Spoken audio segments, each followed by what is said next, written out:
Hello everyone, welcome to all of an excellent coaching classes और students. जैसा कि मेरा chapter 1 business studies class 12 nature and purpose of management finish हो गया था, तो मैं उसके आपको एक्सरसाइजेस करवा रही थी और कल की वीडियो में मैंने आपको 1 शॉर्ट वीडियो पे कंप्लीट करवा दी थी उसकी।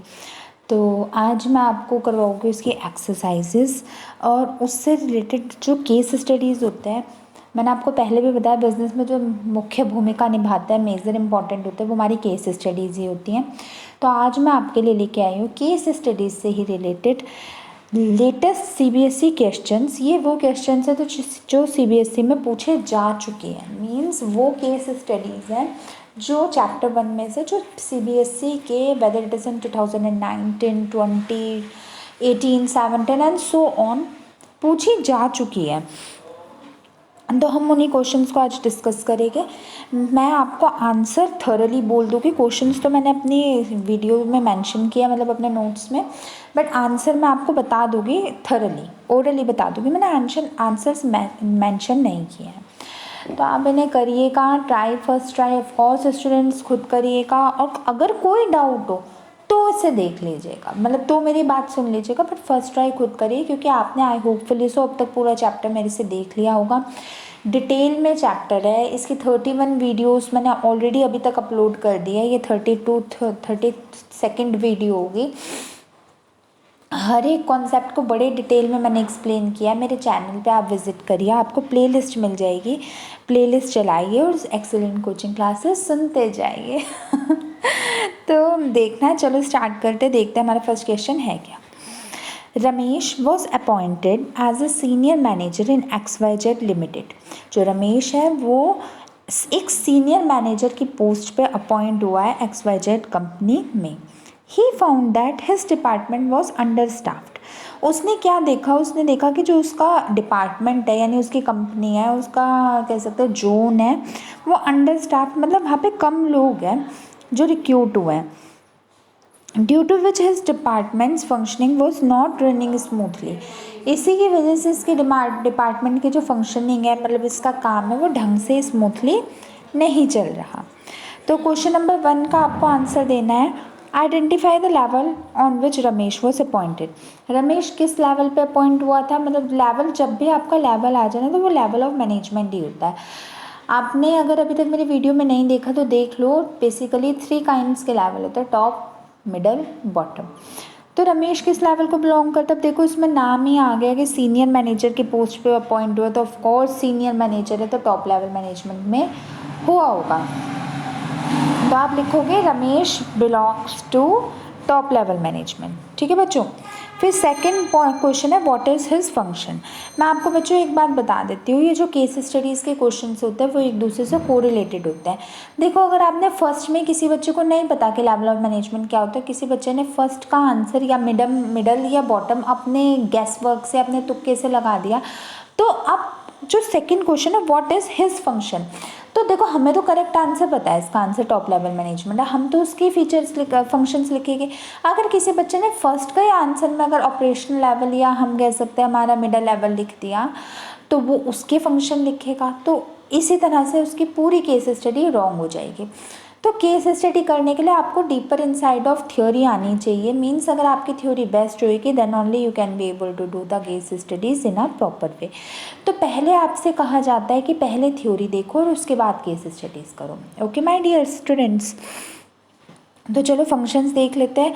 टॉप लेवल मैनेजमेंट के क्या फंक्शन होते हैं, framing plans and policies, guiding, coordination, supervising और फ्रेमिंग स्ट्रैटेजिकल प्लान्स, लीडिंग, ये सारे इसके फंक्शन होते हैं। कोई भी आप एक लिख देना, 2 लिख देना। Next, how he can solve his problem. उसकी प्रॉब्लम क्या है, उसकी प्रॉब्लम ये है ना कि उसके डिपार्टमेंट में अंडर स्टाफ्ड है, मतलब इतने ज़्यादा एम्प्लॉयज़ नहीं है, तो वो प्रॉब्लम कैसे सॉल्व कर सकता है, वो अगर और एम्प्लॉयज़ को रिक्रूट कर ले, और एम्प्लॉयज़ को बुला ले, और एम्प्लॉयज़ को अपनी कंपनी में ऐड कर ले, तो उसकी प्रॉब्लम सॉल्व हो जाएगी। जो उसका खालीपन है उसके डिपार्टमेंट का वो सॉल्व हो जाएगा। तो आप इसके इंग्लिश में आंसर लिखोगे, his problem can be sort out by appointing the persons in a company या by appointing new persons in a company. और which function of management is refer here, कौन सा फंक्शन ऑफ मैनेजमेंट रेफर किया गया, किस function of management में आप new employees को रिक्रूट करते हो, yes students, you are right, it is staffing. Staffing एक ऐसा फंक्शन होता है जिसमें स्टाफिंग का पार्ट रिक्रूटमेंट होता है, जिसमें आप न्यू एम्प्लॉयज़ को रिक्रूट करते हो, बुलाते हो अपनी कंपनी में कि आके हमारी कंपनी में जॉब कर लो। तो इसका फोर्थ का आंसर हो जाएगा स्टाफिंग। डिफाइन वगैरह करने के लिए नहीं पूछा तो आप लिख दो बस, staffing function is referred here. तो स्टूडेंट्स इस तरह से 4 से 5 मार्क्स की केस स्टडी बन के तैयार होती है। और ये आपके CBSE के, मैंने ईयर मेंशन करना भूल गई, चलो नेक्स्ट टाइम जब मैं करवाऊँगी तो मैं ईयर भी मेंशन कर दूँगी किसी ईयर में आई थी। तो आप मुझे ये ऑनेस्टली कमेंट सेक्शन में लिख के बताना कि आपको ये ऑलरेडी आती थी या नहीं आती थी। आती थी तो वेल एंड गुड, नहीं आती थी तो पहले मेरे चैनल से थ्योरी पढ़ो फिर केस स्टडी करो, ठीक है। चलो प्रॉब्लम नंबर 2 देखते हैं। Problem number 2 is your grandfather is retired as a director from manufacturing company. आपके जो ग्रैंडफादर हैं वो रिटायर हुआ है मैन्युफैक्चरिंग कंपनी से एज अ डायरेक्टर, यानी डायरेक्टर की पोस्ट पे या डायरेक्टर की पोस्ट से। तो ये भी वही खैर उसी कोर कॉन्सेप्ट की हमारी केस स्टडी है। At what level he was working, आपके ग्रैंडफादर किस पोस्ट पे वर्क कर रहे थे। ऑफ कोर्स अगर वो एज अ डायरेक्टर रिटायर हुआ तो वो किस पोस्ट पे वर्क कर रहे होंगे। ऑफ कोर्स डायरेक्टर्स हमारे टॉप लेवल मैनेजमेंट में आते हैं। अगर वो रिटायर हुआ है as a director then he was working at top level management, ठीक है।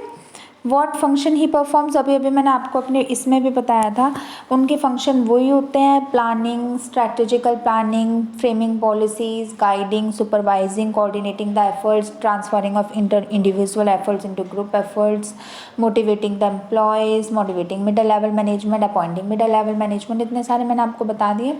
Anyone you can write here. Third one, name other 2 functions of management other than above mention. देखो इसमें भी वही बात आ गई। अगर आपको इसमें अदर 2 फंक्शंस को बताना है, मतलब अगर आप इसमें फर्स्ट ही गलत कर दोगे कि अगर आपने यही नहीं सही बताया कि ये ग्रैंडफादर किस लेवल को बिलोंग करता है, आपने अगर मिडल लिख दिया तो आप इसके जो थर्ड का आंसर दोगे आप टॉप और बॉटम दोगे, या अगर आपने बॉटम लिख दिया तो इसका आंसर आप टॉप और मिडल दोगे। तो आपको ऊपर फर्स्ट पे टॉप लिखना ज़रूरी है, तभी आप मिडल और बॉटम इसका आंसर दे सकते हो। हमेशा मैंने एक ही बात कही है, केस स्टडीज़ एक दूसरे से को रिलेटेड होती है, तो इसलिए किसी एक भी क्वेश्चन का आंसर मत गलत करो जिससे आपके आने वाले अदर क्वेश्चन के आंसर गलत हो जाए। जैसे मैथ्स होता है ना, स्टेप बाय स्टेप, अगर आपने एक स्टेप गलत कर दिया तो आप कितना भी कोशिश कर लो आप नेक्स्ट स्टेप नहीं ला सकते सही, अनलेस एंड अनटिल आपने आंसर ही नहीं रटा हो। हाँ, जो बच्चे आंसर लर्न कर लेते हो तो अलग बात है, लेकिन जिन्होंने नहीं कर रखा, अगर आपने एक स्टेप गलत किया आप किसी भी तरह अपना दूसरा स्टेप सही नहीं ला सकते। तो यही बात है, इसमें भी स्टेप बाय स्टेप ही काम होता है। समझ गए? चलो बाकी मैं आपको नेक्स्ट वीडियो में बताऊँगी।